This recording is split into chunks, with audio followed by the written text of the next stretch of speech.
my holy sisters and brothers. That was the Moshav Band once again, playing several songs off this one album. That album is called Shabbat, Volume 2. It's just so beautiful. That was the Moshav Band's interpretation of the Kedusha prayer that we say when the cantor does the repetition of the Amidah, the standing prayer. We do it morning and afternoon. Gorgeous, right? Just gorgeous. Holy, holy, holy is the Lord of hosts. Let's light up the darkness. Who is with us as we do a little beautiful learning on a Tuesday evening? Yehuda in South Carolina, Pauline in Arkansas, Paula in Chicago, Tom in PA, Stephen in New Hampshire, John in Sedona. Nice to see you here, John. I enjoy speaking with you this morning. Melissa in Great Neck, New York, Bill in Missouri, Peter in Livingston, New Jersey, Lucy in Minnesota, PK in Colorado, Nancy in North Carolina, Carolyn in Raleigh, Sarah in New Mexico, Paul in Northwest, Rose in New Mexico, Christo in Lubbock, Texas, Dana in Alabama. Excuse me. Christo loves the Moshav Band. Sharon, sorry to be late. What are you talking about? You're not late. You're here at exactly the right time. And Peter says, listen to the link I sent you. Okay, I'll check it out. And over there on the YouTube side, Lynn in North Texas. And, okay, she's telling me how to pronounce her name. My name is pronounced Ifa Aliyah Mays. Ifa Aliyah Mays from Ocala, Florida. Welcome, Ifa. Great to have you with us. Okay. Quick announcement. This is my Magen Am hat, and I'm wearing it to remind myself that there's no class tomorrow night. So Magen Am is a security force here, a volunteer security force here in Los Angeles. A whole bunch of us are trained like long, extensive, rigorous training so that we become licensed security guards, and we actually carry firearms in synagogue. It's for the smaller synagogues that can't afford to have an armed guard standing in front. Tragically, we live in dangerous times where security is truly a concern. So we work closely with the LAPD, and tomorrow there's actually this like beautiful little ceremony going on. LAPD is actually going to honor Magen Am and our founder, Rabbi Yossi Elfort, with a plaque, and they wanted a few of us community team members to attend alongside the rabbi. And then we're going to be the guests of LAPD and using their force-on-force simulator. So that was just a wonderful opportunity. The upshot of it is no class tomorrow. So we'll have a double daf on Thursday, no class tomorrow. Okay, let's get to today's daf. We are going to be finishing chapter 1 today. Where are we holding? This is daf chaf. This is page 20 here in Tractate Sukkah, the 7th volume of the Talmud. We're going to be completing chapter 1 by completing our discussion of the 13th Mishna of chapter 1. And we're going to open chapter 2 with Mishna number 1 of chapter 2. Chapter 1 is all about the requirements of a sukkah. What is a sukkah? What is a fit, legitimate sukkah with which one can fulfill his obligation to reside in the sukkah during the fall festival holiday of Sukkot? Chapter 2 is about this very question, reside in the sukkah. What does it mean to reside in the sukkah? So we're going to be opening that discussion today. All right, let's go to page 20. We've already started our discussion of Mishnah number 13 here at the end of chapter 1, and the discussion was about a mat, all right? So a mat made of reeds, right? So some kind of bulrushes or reeds or, kind of long stalks. They're not really going to be processed, turned into thread, and then woven into mats, but where you could just take the straight reeds themselves or the bulrushes, etc., and kind of interweave them a little bit, plait them, P-L-A-I-T, right? Like sort of like braids, like plait them. and turn them into kind of a very rough, even rougher than a burlap bag type of weave. So what we've heard from the Mishnah is, well, if this is a large mat, we're going to assume that it was put together for the purpose of roofing a sukkah. It has no other use. And so therefore, even if it was not designated to be anything else, we can assume it's useful for the sukkah. It is not subject to ritual impurity. If it's a small mat, there's going to be an assumption, if it wasn't designated for the purpose of roofing the sukkah, small mats are used for sitting on or lying on, sort of to keep your butt off the dirt, right? And so therefore, if it's a small mat, where the presumption is that it was made for sleeping or sitting on, and therefore it is susceptible to ritual impurity, and therefore you cannot use it to roof the sukkah. If, when you wove this small mat, you said this is going to be for the sukkah, then absolutely you can roof the sukkah with it, because you showed that your intention is not to use it for sitting or lying on.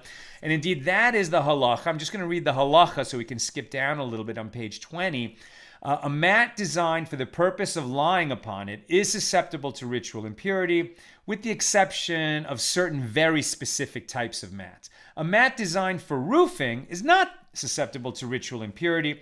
In the case of a mat that has no designation, if it is large, it is presumably for roofing and not susceptible to ritual impurity. And if it is small, it is presumably for the purpose of lying upon it and therefore susceptible to ritual impurity. So, can we use it to roof the sukkah? Small mats made of reeds, straw, or bulrushes may not be used to roof a sukkah, since they are typically used for the purpose of lying upon them. However, if a mat of this sort was designated for use as roofing of a sukkah, then it is fit for roofing the sukkah.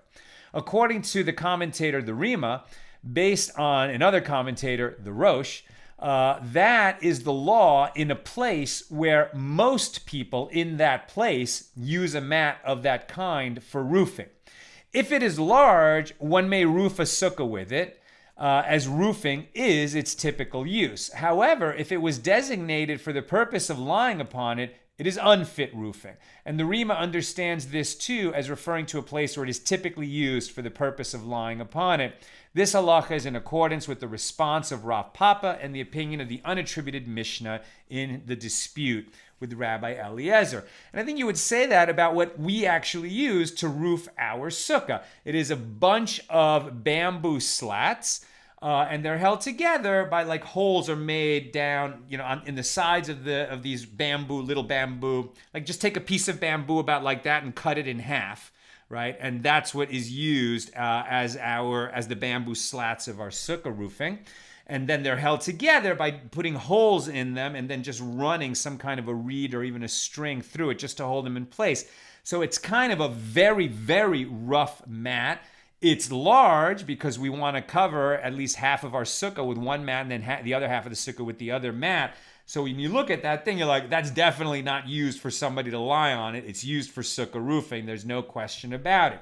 If such a mat, instead of being 5 feet wide and 12 feet long, was, like 3 feet wide and 5 feet long or 6 feet long, you might think, oh, that's sort of like a ground cover and people are going to put their sleeping bags on top of it. So it looks like it was made for some other use than roofing the sukkah. Therefore, people sit on it or lie on it. Therefore, it is a utensil, and that's what makes it susceptible to ritual impurity and therefore disqualified to be roofing of the sukkah. We skip down a little bit of the way on the A side of page 20.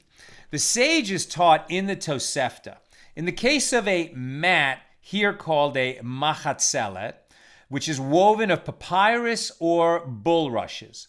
So if it is a large mat, one may roof his sukkah with it, as it is not typically produced for the purpose of lying on it. If it is a small mat, one may not roof a sukkah with it, as it is typically produced for the purpose of lying upon it.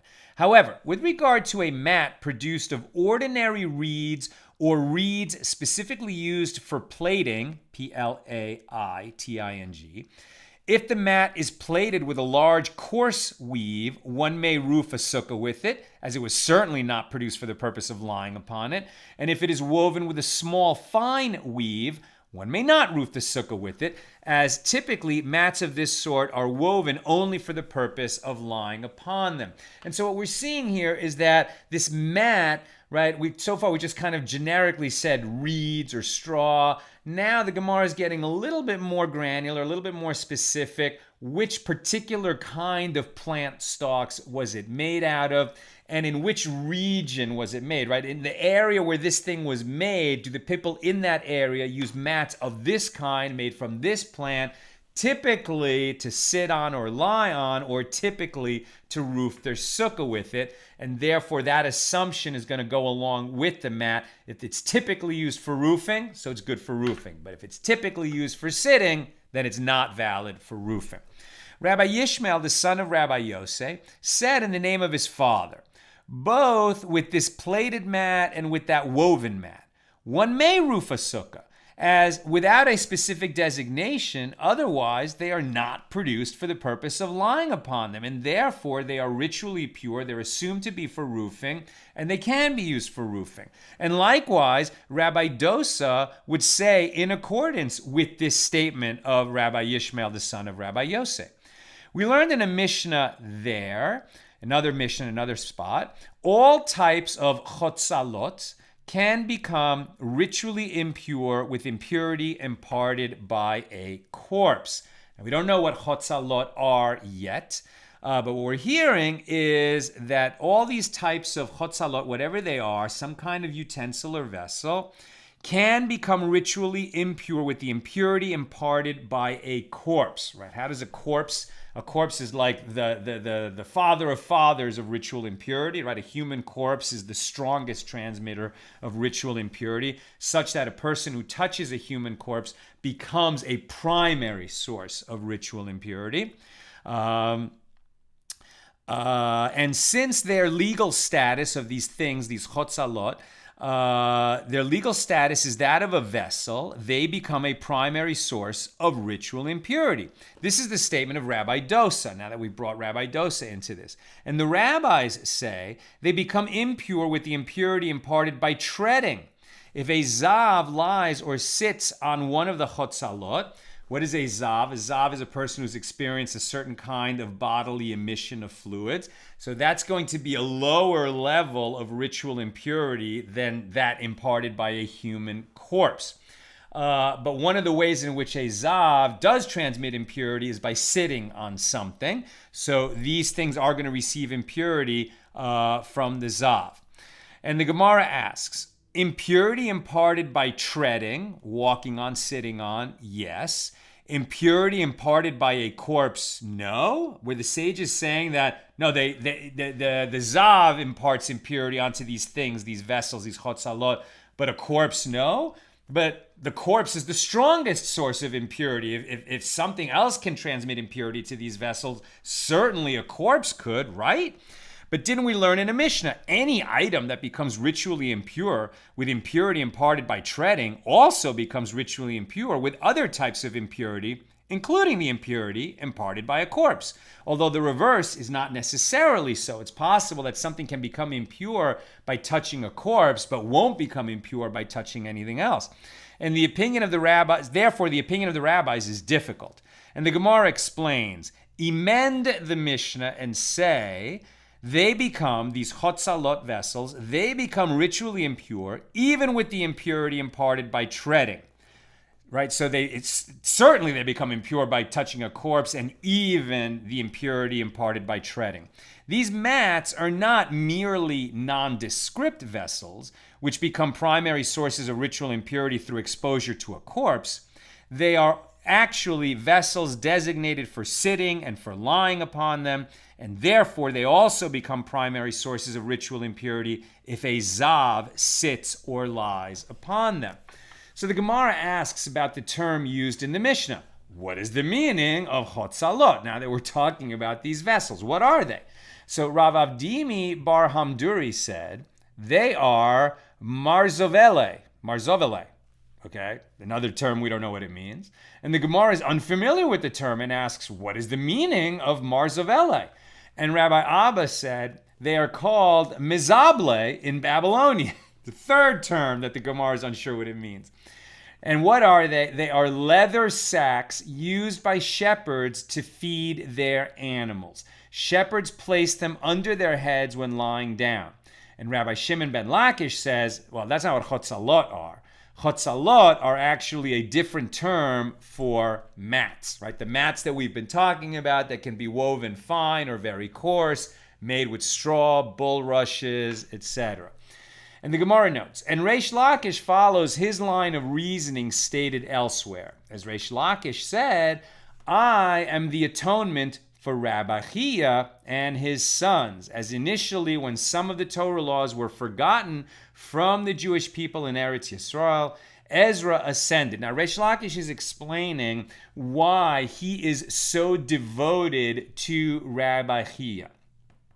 When he says, I am the atonement for him, he is using the formula that's normally used when a person loses their parent, right? And so for 11 months, when you lose your father or your mother, if you're a Jew, then you're obligated, at least a Jewish man is obligated to say Kaddish for the next 11 months, right? 3 times a day, they should say Kaddish with a minyan in memory and in honor of the deceased parent.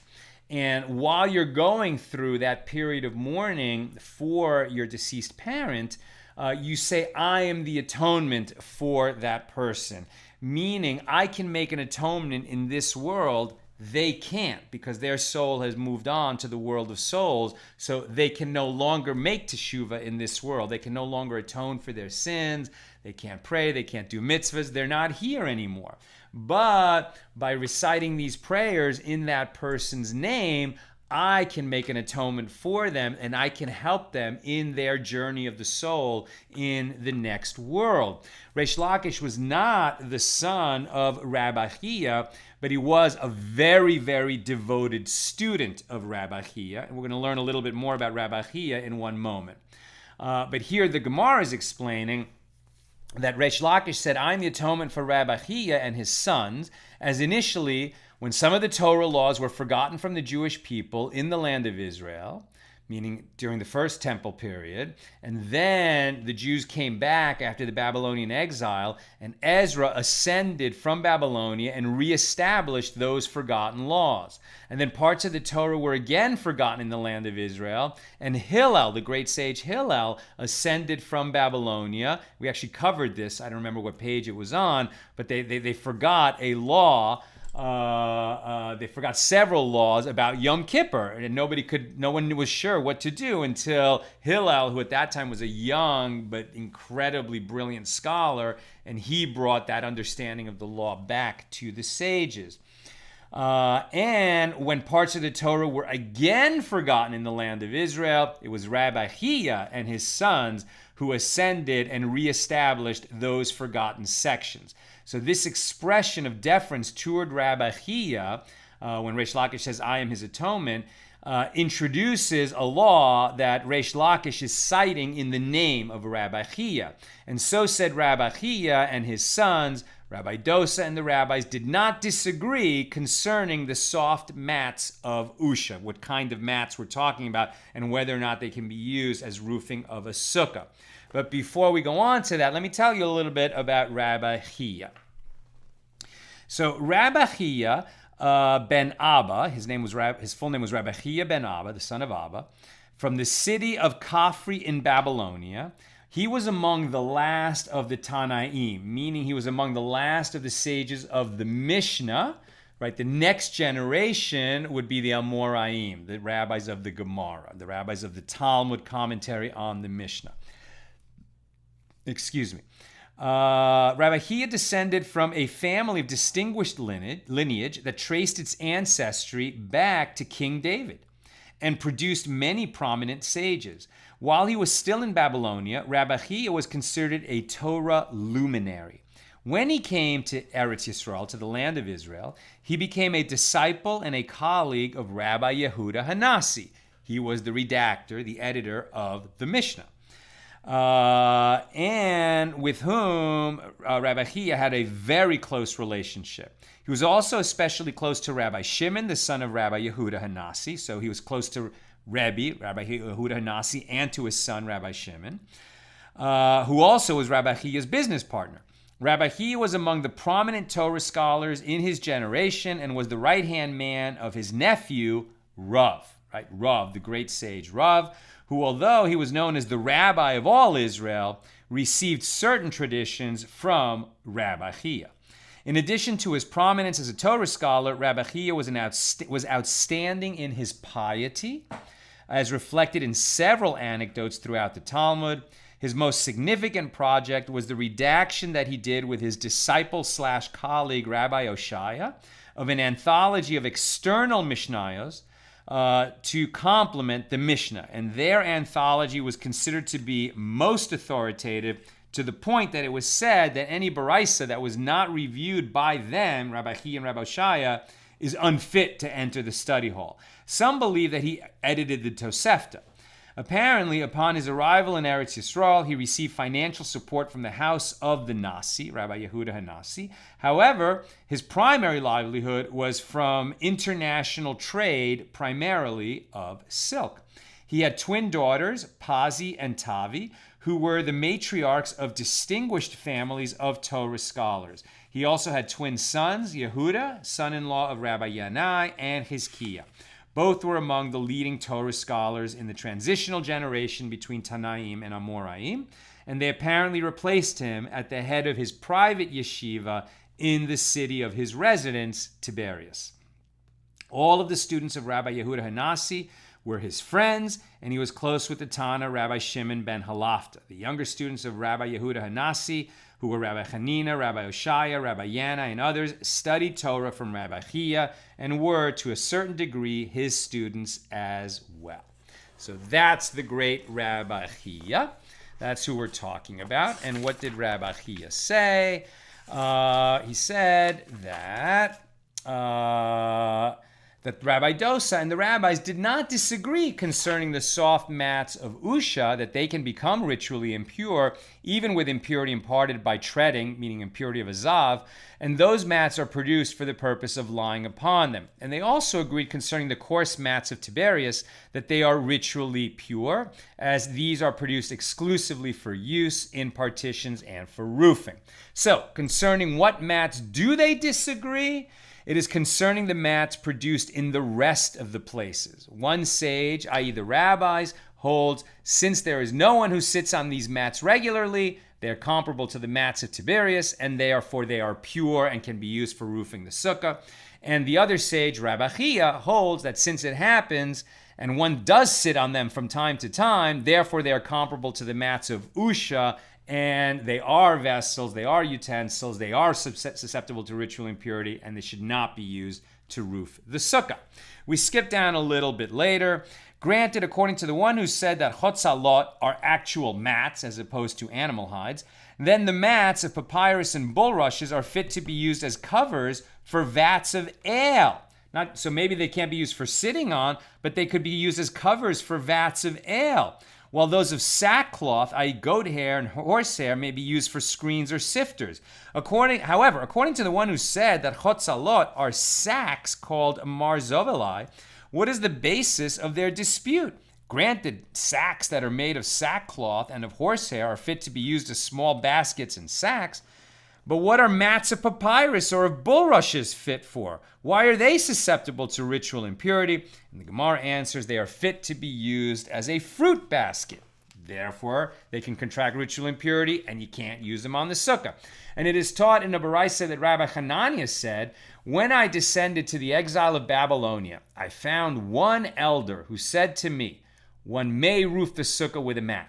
When I returned to Eretz Yisrael and came to Rabbi Yehoshua ben Hananiah, the brother of my father, and related to him what the elder said, he agreed with his statement.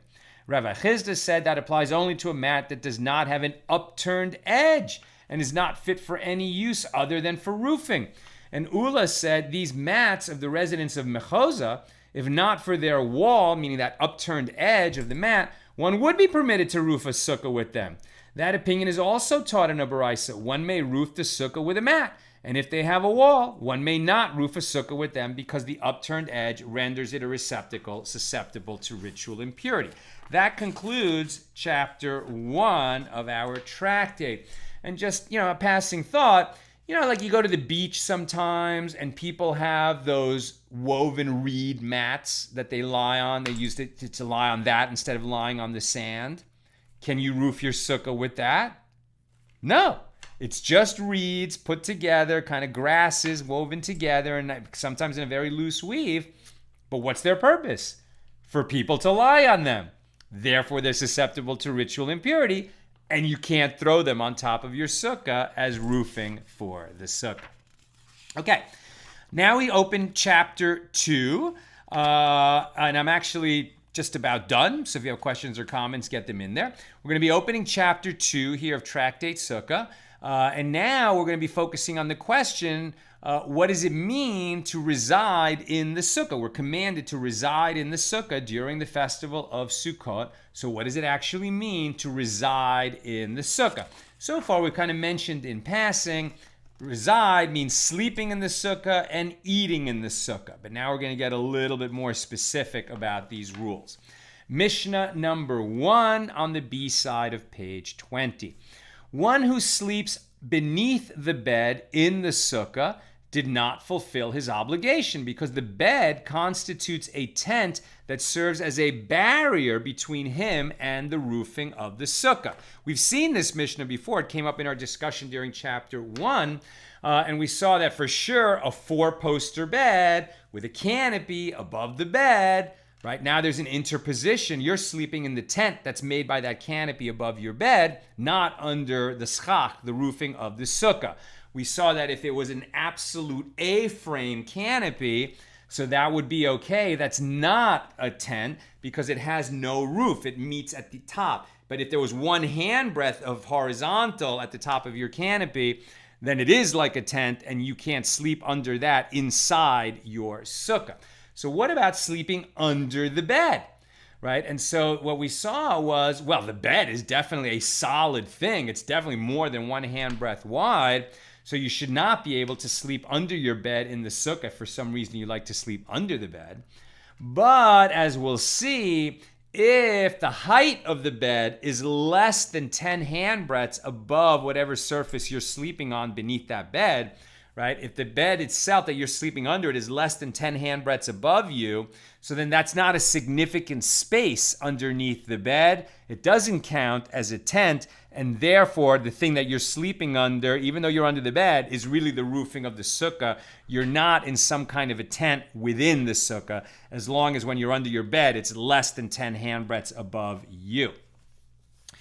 But here the Mishnah opens by simply saying, if you sleep beneath the bed in the sukkah, you didn't fulfill your obligation. Rabbi Yehuda said it was our custom that we would sleep beneath the bed before the elders, and they did not say anything to us to the effect that we are not fulfilling our obligation of Sukkot.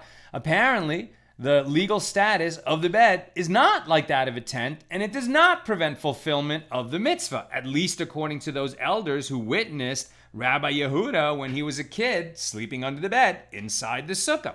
Rabbi Shimon said, contrary to the opinion of Rabbi Yehuda, in proving that no, you can't sleep under the bed in the sukkah, there was an incident involving Tavi, the Canaanite slave of Rabban Gamliel, who was sleeping beneath the bed. And Rabbi Gamliel lightheartedly said to the elders, "Did you see my slave Tavi? He is a Torah scholar, and he knows that slaves are exempt from the mitzvah of Sukkah, since it is a positive, time-bound mitzvah, and slaves are excused from fulfilling time-bound, positive mitzvah. Therefore, he's not obligated to sleep in the sukkah, and if he sleeps under the bed, it doesn't make any difference. The bed is an interposition that would prevent him from fulfilling his obligation to sleep in the sukkah if he was obligated to sleep in the sukkah. He's not obligated to sleep in the sukkah, and he knows that, and so that's why he allows himself to sleep under the bed." Rabban Gamliel was paying his slave Tavi a major compliment, and we actually hear about Tavi several times in the Talmud, in our journey through the Talmud. He happened to be a slave, but he was a great lover of Torah and extremely learned and with a great mind and memory and remembered a lot of traditions. And even though he was not a sage at all and was not even Jewish, sometimes they would look to him as a faithful transmitter of laws in their proper and correct form. Therefore, he sleeps under the bed. And Rabbi Shimon continued in relating this tale. And by the way, as Rabban Gamliel was not issuing a halachic ruling, we learned in passing that one who sleeps beneath the bed did not fulfill his obligation. So the Gemara says, or let's see the law first. One who sleeps beneath the bed in the sukkah. If one sleeps beneath a bed that is at least 10 handbreadths high in a sukkah, he does not fulfill his obligation in accordance with the opinion of the rabbis in the Mishnah. But if that bed is lower than 10 handbreadths above the ground and you slept under it, you slept in a space that is not considered significant in its own right, and therefore really what you slept under was the roofing of the sukkah. The Gemara on this Mishnah, we're only going to read the first paragraph of it. The Mishnah states that one who is sleeping beneath a bed did not fulfill his obligation because a bed, like a tent, acts as a barrier beneath the person and the roofing. And the Gemara asks, but isn't the height of the space beneath the bed lacking 10 handbreadths? And a space less than 10 handbreadths high does not constitute a tent. And Shmuel interpreted the Mishnah. The Mishnah is referring to the case of a bed that is 10 handbreadths high, and that's why you can't sleep under it if you want to fulfill your obligation to reside in the sukkah during Sukkah. Now, a lot of people don't sleep in the sukkah. We'll just mention that in passing. Not every sukkah is capable of being slept in. And so the next best thing is to fulfill your obligation by eating in the sukkah. And you really should find a way, if possible, to take all or as many meals as possible during Sukkot in a sukkah. Okay, let's go to questions and comments. And reminder again, no class tomorrow. I'm going to be attending this special ceremony for Magen Am, which conflicts with this class time. So expect a double page on Thursday, God willing, at the regular time, 6 p.m. Pacific. Okay. Sharon Frant Brooks. How about a bamboo mat that was originally a window covering? No longer in use for that purpose, but of materials that make it acceptable for schach. One year we had a schach disaster and had to use one. Is that valid schach?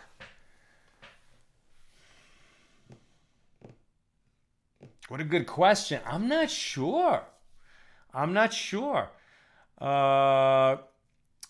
Because for example, doors. We've talked about doors and shutters before, right? Like a door can be used as a bed. Like you can take down a door and if necessary, like a stretcher, you put a person on it. That's not its typical use. Can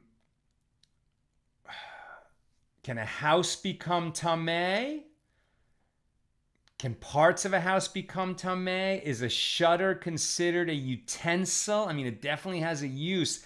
I'm sorry, I'm not sure offhand. Off the top of my head, I should know. I don't know. And therefore, like a window mat, it seems like it's not the kind of vessel that would become tameh, but you could certainly take it down and lie on it, right? It would be a two-stepper. I'm not sure. It's a really good question, Sharon, and I don't know the answer.